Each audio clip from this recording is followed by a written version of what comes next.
కీర్తన గ్రంథము 76వ అధ్యాయము మార్చి చదువుకుందాము. స్వాతి తప్పగారిని స్వాతి వచ్చి నడిపించవలసిందిగా మనం చేస్తాం. కీర్తన గ్రంథం 76వ అధ్యాయం. యూదాలో దేవుడు ప్రసిద్ధుడు, ఇశ్రాయేలులో ఆయన నామము గొప్పది.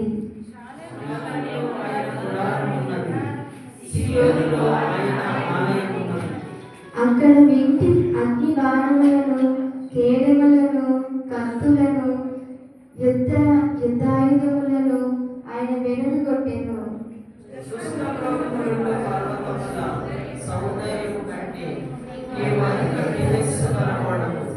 కఠిన హృదయులు దోచుకొనబడి ఉన్నారు, వారు నిద్ర నొంది ఉన్నారు. పరాక్రమశాలందరి బాహుబలము హరించెను.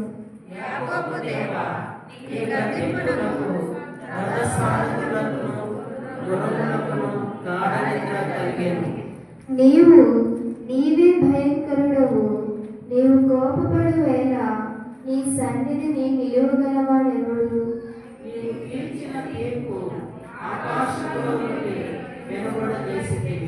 దేశంలో శ్రమ నొందిన వారందరినీ రక్షించుటకై న్యాయ తీర్పునకు దేవుడు లేచి ఉన్నాడు. భూమి భయపడి ఊరకుండును.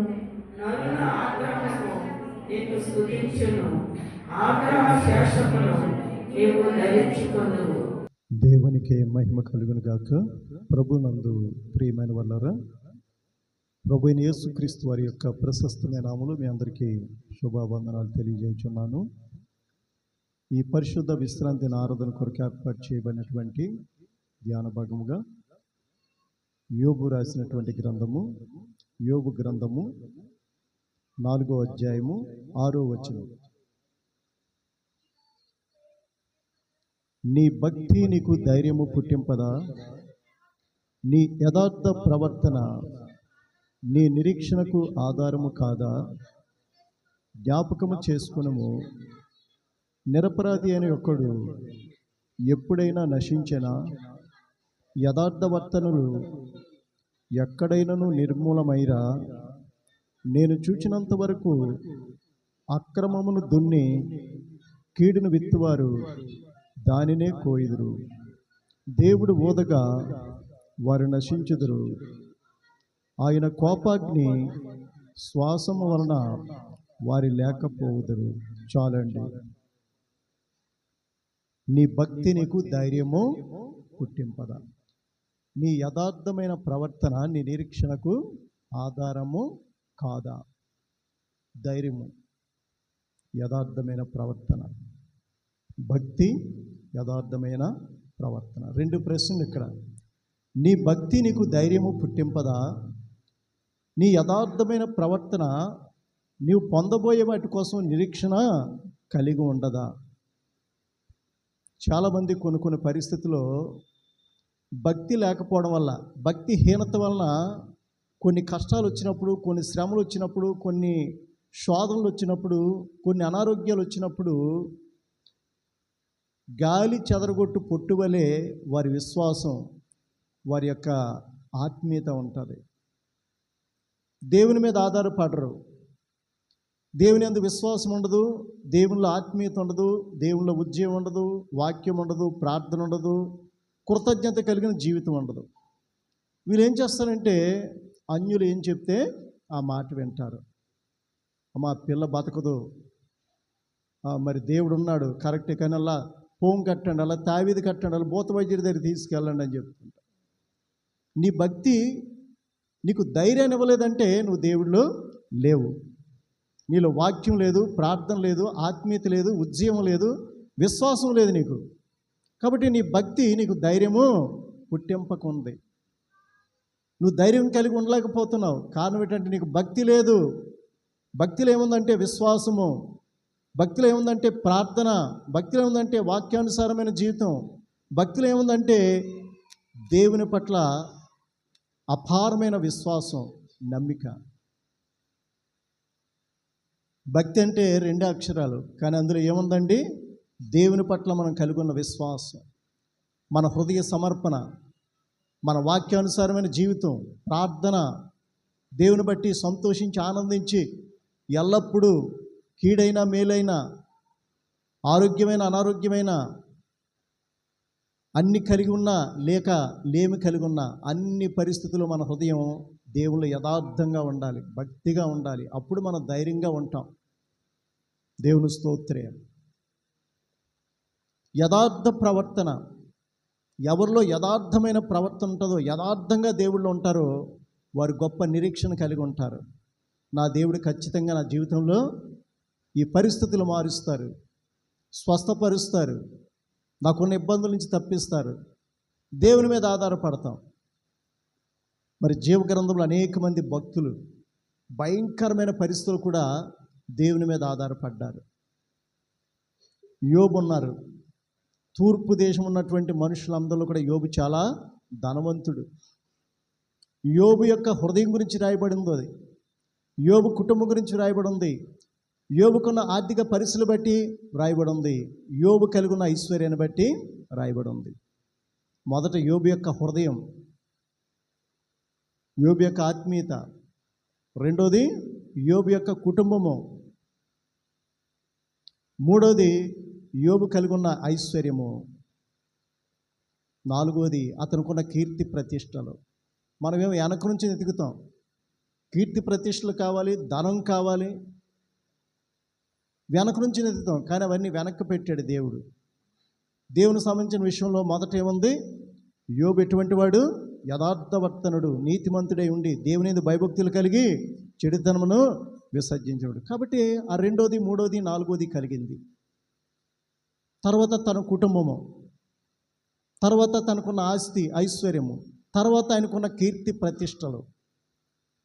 దేవుని స్తోత్రం. దేవుడికి ఏం కావాలి? హృదయం కావాలి. హృదయంలో దేవుని పట్ల అపారమైన భక్తి కావాలి. ఆ భక్తిలో ఏముందంటే విశ్వాసం ఉంది, హృదయ సమర్పణ ఉంది, మారు మనసు ఉంది, రక్షణ అనుభవం, రక్షణ నిశ్చిత ఉంది, అలాగే ప్రార్థన ఉంది. ఏ పరిస్థితిలోనైనా దేవుని మీద ఆధారపడే పరిస్థితి ఉంది. దేవుని స్తోత్రం. యోబుకి అన్నీ ఉన్నాయి, కానీ అన్నీ పోయాయి. సింపుల్గా ఏమంటున్నాడండి? యెహోవా ఇచ్చెను, యెహోవా తీసుకొనెను, యెహోవా నామమునకే మహిమ కలుగును గాక. దేవుడు అన్యాయస్తుడు కాదు, సర్వశక్తుడు, న్యాయం తప్పుడు. వాని క్రియలు చొప్పునే వానికి ఆయన ప్రతిఫలము ఇస్తాడు. మరి యోబు క్రియలు మంచివా కాదా? మంచివేనా? అరుణోదయాన్ని లేచట ఈ 7 రోజు విందులో నా కుమారులు కానీ కుమార్తెలు కానీ ఎక్కడైనా దేవుణ్ణి దూషించారా? ఏదైనా వాళ్ళ అహంకారం కానీ గర్వం కానీ కనిపించిందా అనే అనుమానంతో ప్రతిరోజు అరుణోదయం లేచి తన కుమారుల కోసం, కుమార్తెల కోసం ప్రార్థించి బలి అర్పణ చేసివడట. యోబు అనుదినము ఆ విధంగా చేయుచుండాను. అన్నీ పోయాయి, కానీ ఎలా ఉన్నాడండి? ధైర్యంగా ఉన్నాడు, నిబ్రంగా ఉన్నాడు. తనకు ఒకటి తెలుసు, దేవుని విషయంలో నేను యథార్థంగా ఉన్నాను, నీతిగా ఉన్నాను, దేవుని యందు భయభక్తులు కలిగి ఉన్నాను, చెడుతనాన్ని విసర్జించాను. నాకు ఇలా జరుగుతుందంటే ఇది శోధన కాదు, ఇది నాకు పరిశోధన. మళ్ళా దేవుడు తప్పకుండా నాకు ఇస్తాడు. అబ్రహాంతో దేవుడు చెప్తున్నాడు, నీకొక్కగానొక్క కుమారుడు, నీవు ప్రేమించు ఇస్సాకుని నాకు దహన బలిగా నేను చూపింపబోయే పర్వతం మీద అర్పించు. మారు మాట్లాడా? చిత్తము ప్రభు అన్నాడు. ఎందుకన్నాడంటే అబ్రహాంకున్న విశ్వాసం, ఆయన విశ్వాసులకు తండ్రి. అబ్రహాంకున్న విశ్వాసం, అబ్రహాంకున్న నిరీక్షణ, అబ్రహాంకున్న భక్తి జీవితం, అబ్రహాంకున్న ప్రార్థన, అబ్రహాంకున్న కట్టుకున్న బలిపీఠాలు చాలా గొప్పవి. కాబట్టి మరలా తిరిగి మృతుల్లోంచి నా కుమారుని మళ్ళా తిరిగి ఇవ్వగలడు. నా కుమారుని నేను నరికివేసిన, నా కుమారుని అగ్నిలో కాల్చివేసిన, మళ్ళా తిరిగి ఆ మృతుల్లోంచి నా కుమారుని దేవుడు ఇవ్వడానికి సమర్థుడు. అంత భక్తి, అంత విశ్వాసం, అంత సమర్పణ అబ్రహాం కొండబట్టే ధైర్యంగా ఉన్నాడు, నిబ్రంగా ఉన్నాడు. ప్రభా, ఆకాశ నక్షత్రాలు అన్నావు, ఇసుక రేణువులు అన్నావు, లేక 25 సంవత్సరాలు కనిపెట్టిన కుమారుడు, 25 సంవత్సరాల తర్వాత నాకు ఇచ్చిన కుమారుడు, మళ్ళీ ఈ కుమారుడు నువ్వు తీసుకుంటే ఇంకా నేను ఇంకా వృద్ధుని అయిపోతాను ప్రభువా, ఇంకా నాకు ఎప్పుడు పిల్లలు పుడతారు? ఇప్పటికే మా శరీరం మృతతుల్యం అయిపోయింది. చూసారా, నిరీక్షణకి ఆధారము లేని సమయంలో కూడా అతడు నిరీక్షణ కలిగి దేవుని యందు నీతిమంతుడిగా కనబడ్డాడట. దేవుని స్తోత్రే. కాబట్టి మన భక్తి మనకేం కావాలి? ధైర్యం పుట్టించాలి. ఆ విధంగా ఉండడం వలన తిరిగి అన్ని కూడా రెట్టింపు ఆశీర్వాదం పొందాడు. మరలా 7 కుమారులు 3 కుమార్తెల్ని పొందినట్లుగా చూస్తున్నాం. అలాగే చూసినట్లయితే యోసేపు జీవితంలో 2 స్వప్నాలు వచ్చాయి. 2 స్వప్నాలు నెరవేరేటంత వరకు ఎన్ని కష్టాలు, ఎన్ని శ్రమలు, ఎన్ని శోధనలు, ఎన్ని అవమానాలు, ఎంత దూషణ, ఎన్ని గాయాలు. కానీ అతనిలో ఉన్న భక్తి అనగా విశ్వాసము, హృదయ సమర్పణ, ఉద్యమము, ఆత్మీయత, ప్రార్థన ధైర్యంగా నిలబెట్టాడు. పౌలు భక్తుడు అంటున్నాడు, ఆనందించండి, మరలా చెప్పుదును ఆనందించండి, మీ సహనమును సకల జనులకు తెలియబడనియండి, ప్రభు మీకు సమీపంగా ఉన్నాడు, దేని గూర్చి చింతించకండి, కానీ ప్రతి విషయంలో కూడా కృతజ్ఞతాపూర్వకంగా మీ విన్నపములను దేవునికి తెలియచేయండి. అప్పుడు సమస్త జ్ఞానమునకు మించిన దేవుని సమాధానము మీ హృదయములకు, మీ తలంపులకును కావలి ఉండును. ఎల్లప్పుడూ సంతోషించండి, ఎల్లప్పుడూ ఆనందించండి. అంటే దాని అర్థం ఏంటి? కష్టమైన, నష్టమైన, శ్రమైన, శోధనైన, అవమానమైన, అనారోగ్యమైన, అపనిందలైన ఎలాంటి స్థితిలోనైనా దేవుని యందు ఉంచవలసిన విశ్వాసము, నిరీక్షణ మనము పోగొట్టుకోకూడదు. ఎందుకంటే ఆయన సర్వశక్తి గల దేవుడను, నాకు అసాధ్యమైనది అంటూ ఉంటుందా అని అడుగుతున్నాడు. కుమారుడైతే నమ్ముట నీ వలనైతే నమ్మువానికి సమస్తమును సాధ్యమని చెప్తున్నాడు. అలాంటి పరిస్థితిలో మన ఎడల ఉన్న విశ్వాసాన్ని పరీక్షించడానికే దేవుడు ఏదైనా ఆలస్యం చేస్తుంటాడు, లేదా మనకి వ్యతిరేకమైనది ఏదో ఆయన మన కళ్ళ ముందుకు తీసుకొచ్చి పెడుతుంటాడు. మన విశ్వాసాన్ని పరీక్షించడానికి, మన యొక్క భక్తి జీవితాన్ని, ఉజ్జీవాన్ని, ఆత్మీయతను ఎంత గొప్పదో నిరూపించడానికి దేవుడు అవన్నీ మన ముందుకు పంపిస్తాడు. కాబట్టి అన్నిట్లో మనం సంతోషించి ఆనందించాలి. కానీ కృతజ్ఞతాపూర్వకంగా మీ విన్నపములు దేవునికి తెలియచేయండి. ఆయన సమీపంగా ఉన్నాడు, దేని గురించి చింతించకండి అని భక్తుడైనటువంటి ఆ యొక్క పౌలు భక్తుడు చెప్తున్నాడు. దేవుని స్తోత్రం. కాబట్టి దావీదుని రాజుగా అభిషేకించారు. యెషయా కుమారులో ఒక కుమారుడు దావీదును సమూయేలు కొమ్ముతో తైలం నింపి అభిషేకించాడు. దేవుడు నిన్ను ఇశ్రాయేలు ప్రజల మీద రాజుగా, చక్రవర్తిగా నియమిస్తున్నాడు, అభిషేకించమని పంపించాడు. వెంటనే రాజు అయిపోయి సింహాసనం మీద కూర్చున్నాడా? ఎన్ని కష్టాలు, ఎన్ని శ్రమలు, ఎన్ని శోధనలు, ఎన్ని అవమానాలు, ఎంత గుండెకోత, ప్రజల్లోంచి తరిమివేయబడ్డాడు, దుమ్మెత్తి పోస్తున్నారు. కానీ ఆ అభిషేకాన్ని పోగొట్టుకోకుండా దేవుల్లో స్థిరుడిగా ఉన్నాడు. గొలియాతు ముందు నిలబడేటటువంటి శక్తి, సామర్థ్యం ఎక్కడి నుంచి వచ్చింది? యుద్ధంలో గొలియాతు ముందు ఎవరు ఆగలేరు. వాడు బాల్యం నుంచి మంచి విద్యాభ్యాసం కలిగి ఉన్నాడు, అనేక యుద్ధాల్లో పాల్గొని అనేక మందిని చంపాడు వాడు. అలాంటి ఎదుట ఎప్పుడు కత్తి కానీ, ఎప్పుడు ఆయుధం పట్టుకోలేనటువంటి ఈ యొక్క దావీదు ధైర్యంగా నిలబడ్డాడు. నీ భక్తి నీకేం కలిగించాలి? ధైర్యము పుట్టించాలి. నీ యథార్థమైన ప్రవర్తన నీ నిరీక్షణకు ఆధారం కలుగు చేయాలి. యథార్థమైన ప్రవర్తన ఉంది, దేవుడిలో స్థిరుడిగా ఉన్నాడు, మంచి విశ్వాసం, ఉద్యమం, ఆత్మీయత, ప్రార్థన, స్తుతి కలిగి ఉన్నాడు. కాబట్టి గొలియాతు ముందు అవే ఆయనకి ఆయుధాలుగా నిలబెట్టే, ధైర్యంగా నిలబెట్టే. దేవుడు నా పక్షంగా ఉన్నాడు, నా పక్షం ఉండి ఆ యొక్క సింహాన్ని, ఎలుగుబంటిని, తోడేల్ని చంపడానికి నాకు శక్తి సామర్థ్యం ఇచ్చిన దేవుడు, వీడు కూడా వాటిలో ఒకదాని వలె నాకు దేవుడు చేస్తాడు. కత్తి తీసి వాడు తల నరికి ఫిలిస్తీన్ల యొక్క వీరందరిని కూడా ఆకాశ పక్షులకు, అడవి జంతువులు ఆహారంగా వేస్తానని చెప్తున్నాడు. ఆయన చేతిలో ఉన్నది కత్తి లేదు, కానీ దేవుడు ఆయన నోటంట వచ్చే ప్రతి మాటని ఏం చేశాడు? స్థిరపరిచాడు. ఆయన నోటంట వచ్చే ప్రతి మాట ప్రకారంగా ఆ గొలియాతు విషయంలో దేవుడు మరి దావీదు పక్షంగా నెరవేర్చాడు. ఎక్కడి నుంచి వచ్చింది ఆ ధైర్యం అంటే, భయంకరమైన వ్యక్తి ముందు నిలబడ్డాడు. వాడు రాక్షసులాంటి వాడు, చాలా పెద్ద జైంట్.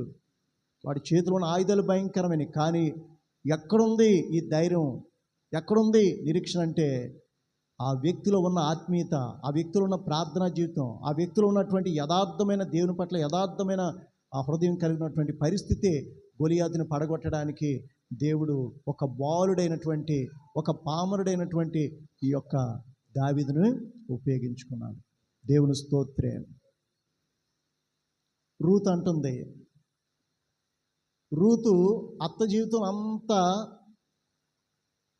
ప్రతికూలమైనటువంటి అననుకూలమైన పరిస్థితే చూస్తుంది. 3 పురుషులు చనిపోయారు.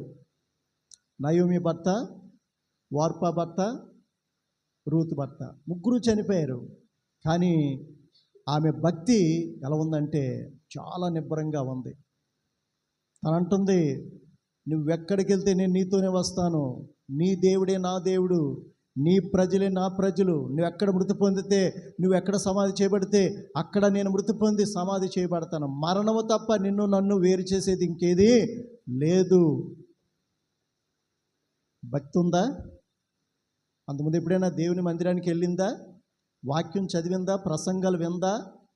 బాప్తిసం తీసుకుందా? సంస్కారంలో పాల్గొందా? ఎక్కడి నుంచి వచ్చిందా భక్తి అంటే? ఆమెకు గొప్ప విశ్వాసం.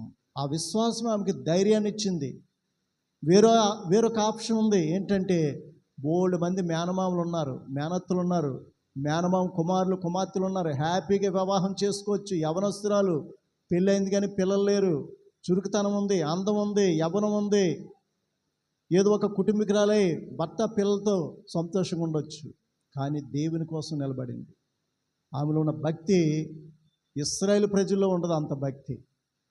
ఆమె ఎవరు? మోయాబురాలు, ఒక అన్య స్త్రీ, దేవుని ఎరగనటువంటి ఆమెలోకి ఎక్కడి నుంచి వచ్చింది ఇంత విశ్వాసము, ఇంత నిరీక్షణ, ఇంత సమర్పణ?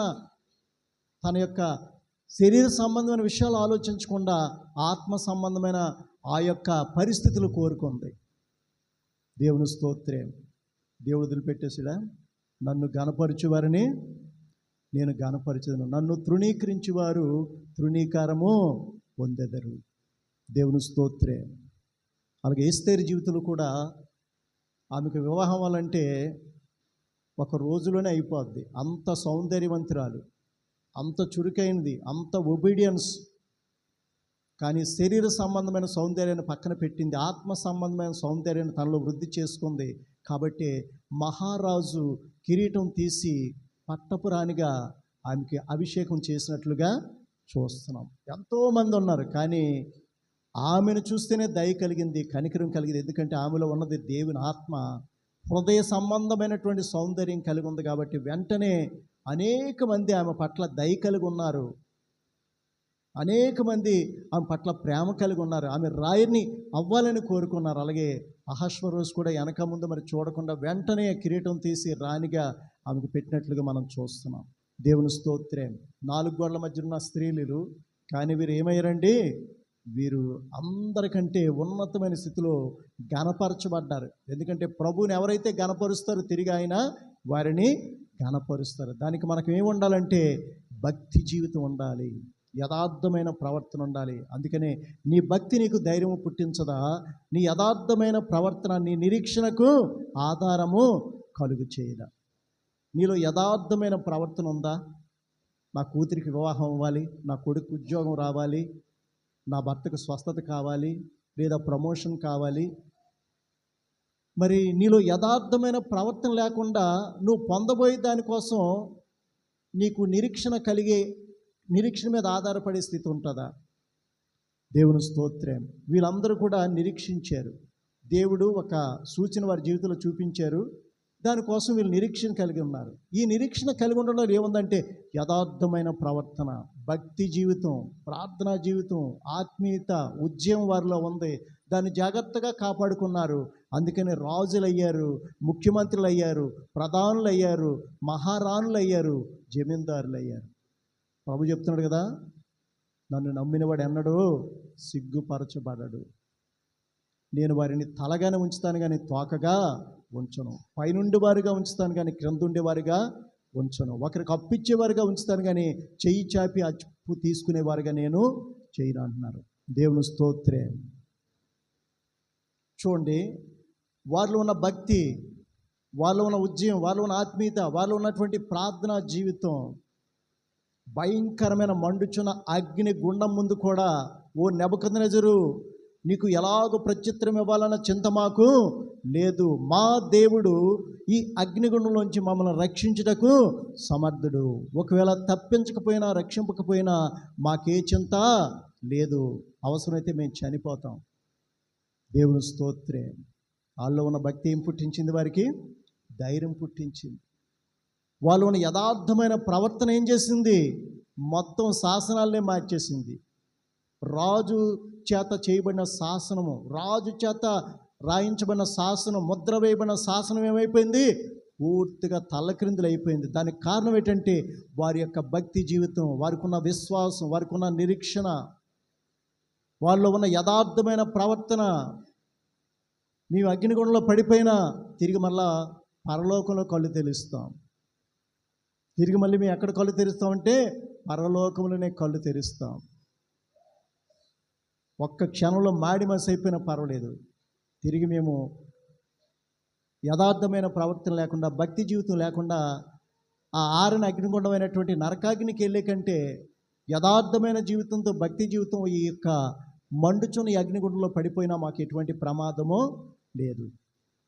అలాగే దానియేలు ఒక శాసనం చేయబడింది, అయినప్పటికీ కూడా యథాప్రకారము అనుదినము ఎలా చేస్తున్నాడో అలాగే చేశాడు. యెరూషలేము తట్టు పై మేడగదిలోకి వెళ్ళిపోయి యెరూషలేము తట్టు కిటికీలు తెరిచి చేతులెత్తి మోకాల మీద ఉండి ప్రార్థన చేశాడు. అలా చేస్తే ఏంటంటే సింహాల బోన్లో వేస్తామని చెప్పాడు. రాజు శాసనం చేసి ముద్ర చేసి అన్ని రాష్ట్రాలకు కూడా పంపించాడు. కానీ అతనున్న భక్తి, అతనున్న యథార్థ ప్రవర్తన అతడు పొందబోయే నిరీక్షణకు ఆధారమయ్యింది. దేవుని స్తోత్రం. ఒకటి భక్తి, రెండోది యథార్థమైన ప్రవర్తన. క్రైస్తవుల యొక్క భక్తులు ఏమిటేంటి ఉంటాయండి? క్రైస్తవుల యొక్క భక్తులు ఏముండాలి? నీట్గా తయారయ్యి బైబిల్ పట్టుకొని మందిరానికి రావడమా, పాటలు పాడడమా, వాయిద్యాలు వాయించడమా, నాలా బోధించడమా? భక్తి అంటే ఏంటి? భక్తులు మొదట మనస్సు మారే స్థితి, మారు మనస్సు, పాపాలు ఒప్పుకొని విడిచిపెట్టే స్థితి, రక్షణ పొందే స్థితి, పశ్చాత్తాపడేటటువంటి స్థితి, ప్రార్థించే స్థితి, ఇటు వాక్యము, ప్రార్థన, స్తుతి, ఇవన్నీ కూడా భక్తిలో ఉండాలి. భక్తి అంటే వారానికి ఒకసారి మందిరానికి ఆ బైబిల్ దులుపుకొని వెళ్ళి వచ్చేస్తే సరిపోదు. భక్తిలో ఏముందంటే విశ్వాసం ఉంది, భక్తిలో ఏముందంటే పరిశుద్ధత ఉంది, భక్తిలో ఏముందంటే రక్షణ ఉంది, భక్తిలో ఏముందంటే నిరీక్షణ ఉంది. ఇవన్నీ కలిపే భక్తి అని 2 మాటల్లో ముగించారు. కాబట్టి ఇక్కడ చూసినట్లయితే నీ భక్తి నీకు ధైర్యం పుట్టించదా? నీ యథార్థమైన ప్రవర్తన నీ నిరీక్షణకు ఆధారము కాదా? నిరీక్షణ అంటే నువ్వు పొందబోయేటటువంటి ప్రతిఫలానికి ఆధారం కాదా? నీ భక్తిలో నీకు విశ్వాసం ఉంది, ప్రార్థన ఉంది. అలాగే నీ యథార్థ ప్రవర్తన ఏముందంటే దేవుడి ద్వారా నువ్వు ఏది అడిగేవో అది పొందుకునే స్థితి అందులో ఉంది. నీ యథార్థ ప్రవర్తన నీ నిరీక్షణకు ఆధారం. నీ నిరీక్షణ ఏంటి? నీ నిరీక్షణ ఏ ఉద్యోగం కావాలనో, కుమార్తెకి వివాహం అవ్వాలనో, లేదంటే ఆర్థిక పరిస్థితి నుంచి విడుదల పొందాలనో, లేదంటే స్వస్థత పొందాలనో. ఇది పొందాలంటే ఆ నిరీక్షణకి ఏది ఆధారం అంటే నీలో ఉన్న భక్తి, నీలో ఉన్న యథార్థమైన ప్రవర్తన. యథార్థమైన ప్రవర్తన అనేది 3 స్థలాల్లో ఉండాలి. ఒకటి వ్యక్తిగతంగా ఉండాలి, రెండోది కుటుంబంలో ఉండాలి, మూడోది సమాజంలో ఉండాలి. అలాగే మనం ఎక్కడెక్కడైతే పనిచేస్తున్నామో ఆ యొక్క స్థలాల్లో, చదువుకున్నటువంటి కాలేజెస్లో, స్కూల్స్లో, అలాగే ఆఫీసుల్లో, అలాగే మనం ఎక్కడెక్కడైతే పనిచేస్తున్నామో ఆయా పరిస్థితులన్నింటిలో కూడా ఈ యథార్థమైన ప్రవర్తన ఉండాలి. వ్యక్తిగతంగా, కుటుంబపరంగా, సమాజపరంగా 3 స్థలాల్లో కూడా నీవు యథార్థతను విడిచిపెట్టకూడదు. అప్పుడు నీ యొక్క నిరీక్షణకు నువ్వు ఏదైతే అడిగావో, ఏదైతే పొందుకోబోతున్నావో అది పొందుకోవడానికి అది ఆధారం అవుతుందని దేవుని యొక్క వాక్యము స్పష్టంగా సెలవిస్తుంది. దేవుని స్తోత్రం. 1 యోహాను 5వ అధ్యాయము 14వ వచనం చదవండి.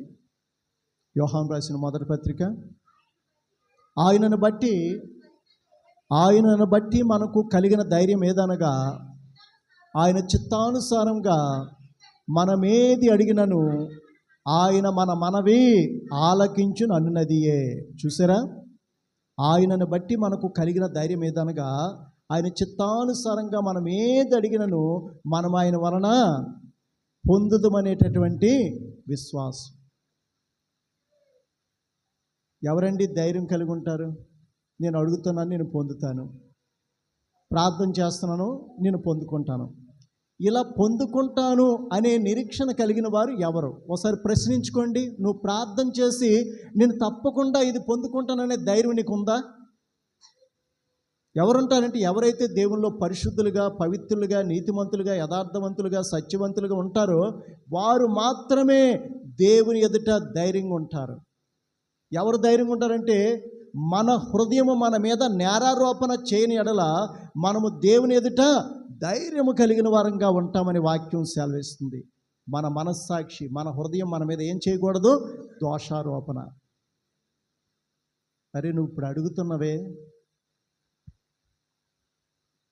పక్కింటి అమ్మాయికి మంచి సంబంధం సెటిల్ అయింది, నా కూతురు కూడా అలాంటి సంబంధం సెటిల్ అవ్వాలి, నా కొడుకు కూడా అలాంటి ఉద్యోగం రావాలి, నా భర్త కూడా ఆ విధమైన ప్రమోషన్ రావాలి, వాళ్ళగే మేము ఇల్లు కట్టుకోవాలి, వాళ్ళగే మేము ఇంటి స్థలం కొనుక్కోవాలి.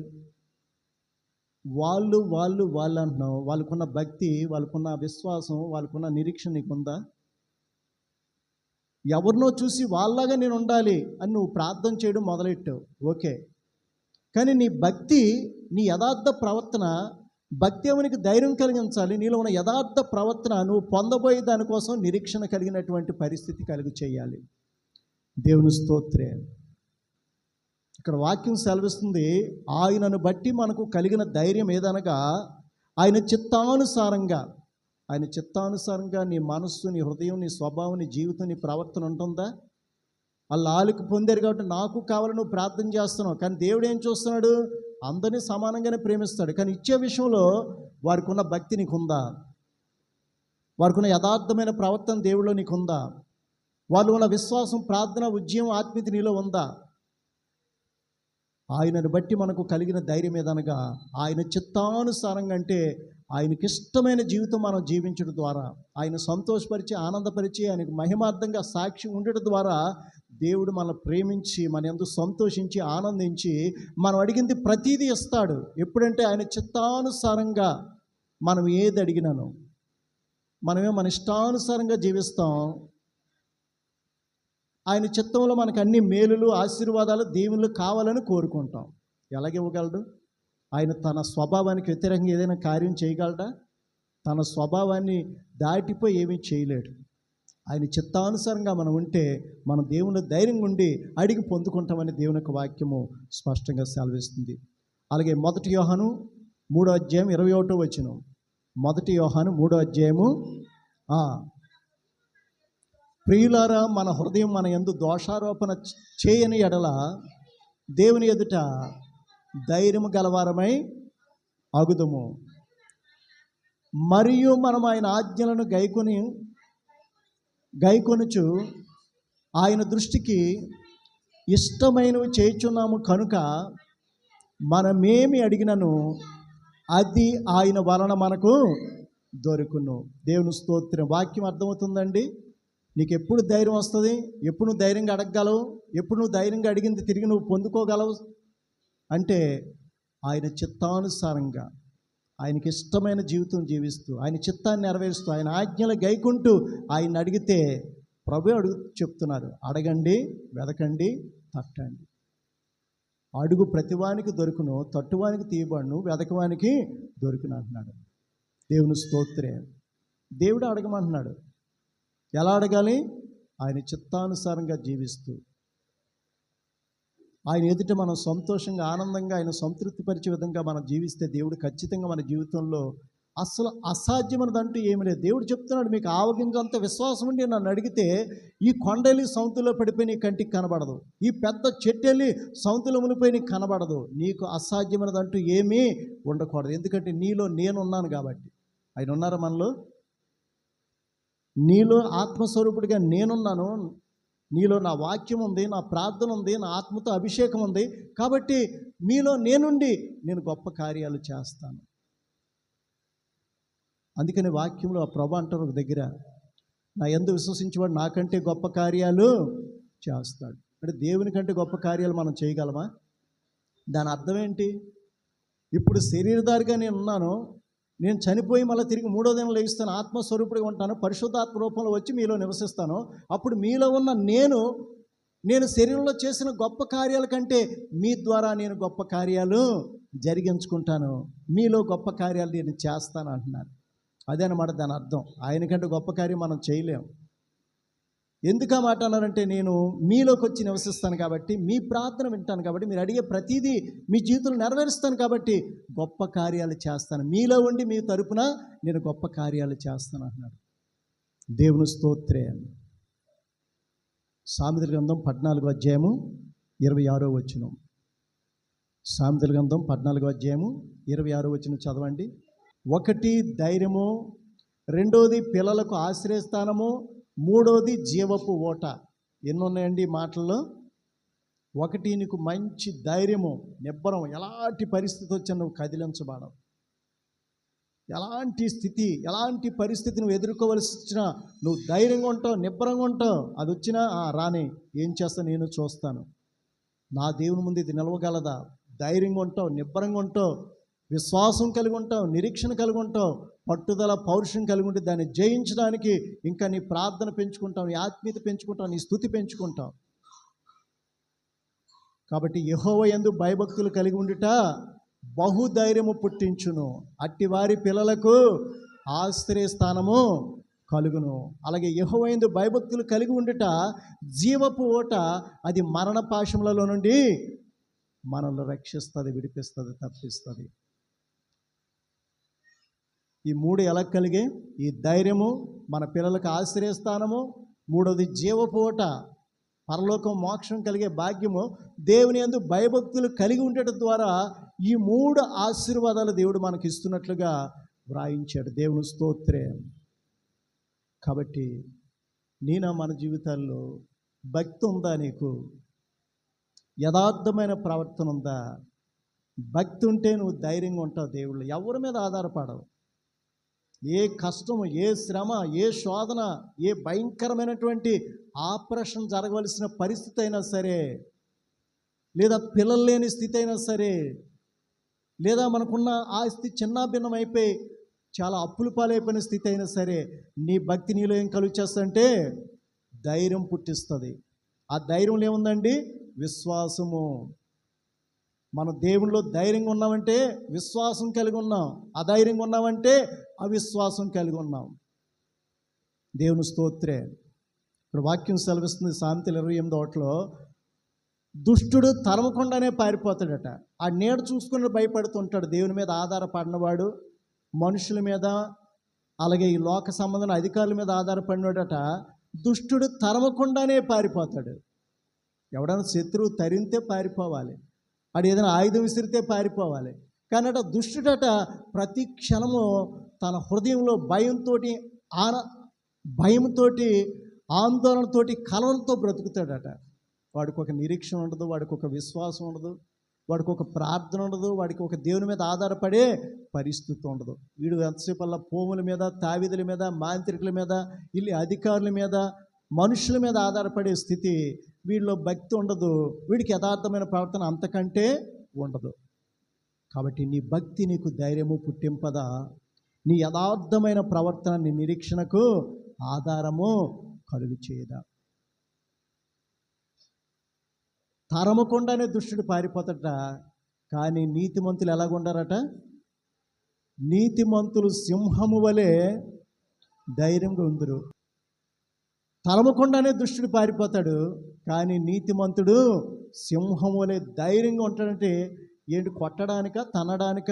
దేనికి ధైర్యంగా ఉంటాడంటే ఎలాంటి పరిస్థితి ఎదురైనా, ఎలాంటి అననుకూలమైన పరిస్థితులు ఎదురైనా, ఎలాంటి ప్రతికూలమైన పరిస్థితులు ఎదురైనా, చివరికి మరణ సంబంధమైన పరిస్థితి అయినా, భక్తుడైనటువంటి పౌలు చెప్తున్నారు, శ్రమ అయినను, హింస అయినను, ఉపద్రవమైనను, ఖడ్గమైనను, చివరికి మరణమైనను మనకు యేసుక్రీస్తు ప్రేమ నుండి మనను ఎడబాపు నేరవని రూఢిగా నమ్ముచున్నాము. దేవుని స్తోత్రే. ఉన్నవి అయినను, రాబోవునవైనను, సృష్టింపబడి ఏదైనను మన ప్రభువైన యేసుక్రీస్తు యొక్క ప్రేమ నుండి మనల్ని ఎడబాపలేవు. ఆయన ప్రేమలోంచి మన దూరం చేయలేవు. అవన్నీ అనుభవించడానికి, వాటిని ఎదుర్కోవడానికి, వాటిని తట్టుకోవడానికి తగిన శక్తిని, సామర్థ్యాన్ని మనకిస్తాడని వాక్యం సెలవిస్తుంది. అయినను మనల్ని ప్రేమించిన వాని ద్వారా వీటన్నిటిలో అత్యధిక విజయము మనము పొందుచున్నామని పౌలు భక్తుడు మనకి భరోసా ఇస్తున్నాడు, ధైర్యపరుస్తున్నాడు, మన హృదయాల్ని వాక్యం ద్వారా ఆదరిస్తున్నాడు. దేవుని స్తోత్రం. కాబట్టి నీ భక్తి నీకు ధైర్యము పుట్టింపదా. ఎంతో కాలం నుంచి మందిరానికి వస్తున్నాం, ఎన్నో వాక్యాలు విన్నాం, మనలో ఆవగింజంత భక్తి ఉందా? ప్రతి చిన్న పెద్ద విషయంలో దేవుని మీద ఆధారపడేటటువంటి, ప్రార్థించేటటువంటి, స్తుతించేటటువంటి మనస్సు మనకుందా? దేవునితో అంటుకట్టబడిన జీవితం మనకుందా? దేవునితో సమాధానం కలిగిన స్థితి మనలోకి ఉందా? దేవుని యొక్క జీవంలో మనం ఉద్యమం కలిగిన స్థితి మనకుందా? దేవునితో ఎల్లప్పుడూ మాట్లాడేటటువంటి ప్రార్థనా జీవితం, మోకాల జీవితం, విరిగి నలిగిన హృదయం, కన్నీటి ప్రార్థన, పశ్చాత్తాపాత్మతో నింపబడిన స్థితి మనలో ఉందా? దేవుని స్తోత్రం. మందిరానికి ఎందుకు వస్తున్నావు? నీలో ఎంత మార్పు వచ్చింది? వాక్యం నీ హృదయం మీద, మనసు మీద ఎంత పనిచేసి నిన్ను స్పందిస్తుంది? ఎంతవరకు నువ్వు వాక్యానికి లోబడుతున్నావు? ఎంతవరకు దేవుని యొక్క వాక్యాన్ని దగ్గర నువ్వు విధేయత చూపిస్తున్నావు? ఎంతవరకు హృదయంలో వాక్యాన్ని భద్రంగా ఉంచుకుంటున్నావు? వాక్యము లేకుండా నీకు మారు మనస్సు ఉండదు. వాక్యం లేకుండా నీకు ఉద్యమం ఉండదు. వాక్యం లేకుండా నీకు గద్దెంపు ఉండదు. వాక్యం లేకుండా నీకు హెచ్చరిక ఉండదు. వాక్యం లేకుండా నీకు ఉపదేశం, సందేశం ఉండదు. ప్రతి పాట చూడండి, ప్రతి పాటలో దేవుని వాక్యమే ఉంటుంది. దేవుని వచ్చే ప్రతి మాటలో మన జీవింపచేసే స్థితే ఉంటుంది. దేవుని వచ్చే ప్రతి వాక్యములో మనలో ఉన్న అంధకారాన్ని, చీకటిని పారద్రోలి వెలుగుతో, తేజస్సుతో, మహిమ ప్రభావాలతో నింపే పరిస్థితి ఉంటుంది. ఇది చాలా ప్రశస్తమైనటువంటి మాటలు ఇవి. దేవుని ద్వారా మనలో మార్పు. దేవుడికి ఏమిష్టం అంటే ఆయన మాటలు వినడం ఇష్టం, మాట విని దాని ప్రకారం జీవించడం ఇష్టం.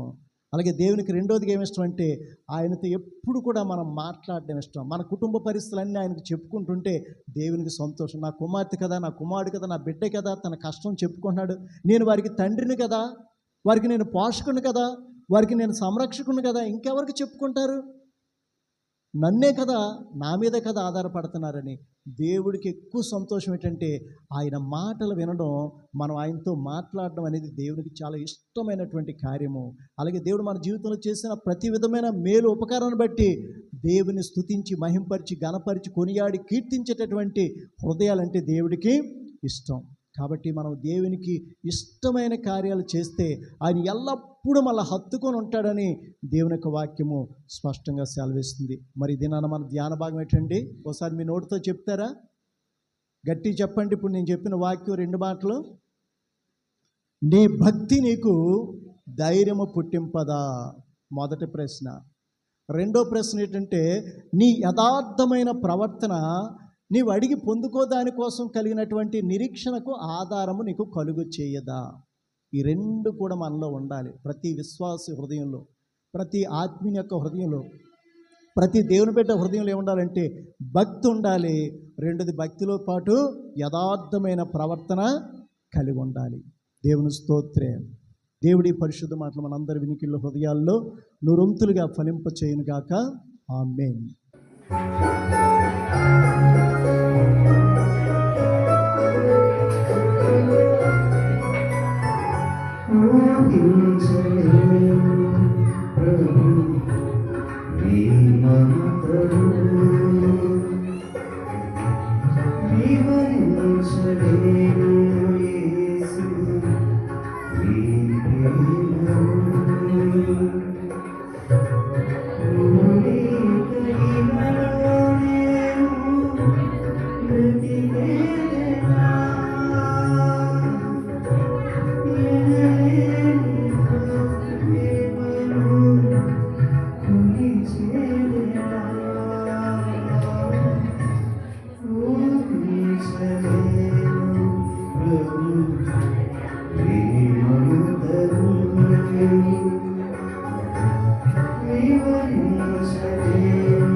నీ నామము పరిశుద్ధపరచబడుగాక, నీ రాజ్యము వచ్చుగాక, నీ చిత్తము పరలోకమందు నెరవేరినట్లు భూమి యందు నెరవేరుగాక. మరి నా ఆత్మను దయచేయండి. మా దుస్తులను క్షమించిన ప్రకారం మమ్మల్ని క్షమించు. మమ్మల్ని శోధనలకు తేగా దుష్టులకు తప్పించు. ఎందుకంటే రాజ్యము ఘనము మహిమ నిరంతరం నీవై ఉన్నావు తండ్రి. ఆమేన్. యెహోవా మిమ్మల్ని ఆశీర్వదించి మిమ్మల్ని కాపాడుగాక. యేసుక్రీస్తు ప్రభువు తన సన్నిధిని మీ మీద ప్రకాశింపజేసి మిమ్మల్ని కరుణించుగాక. పరిశుద్ధాత్మ దేవుడు తన సన్నిధిని మీ మీద ఉదయింపజేసి మీకు సమాధానము కలుగజేయుగాక. ఆమేన్. ఆమేన్.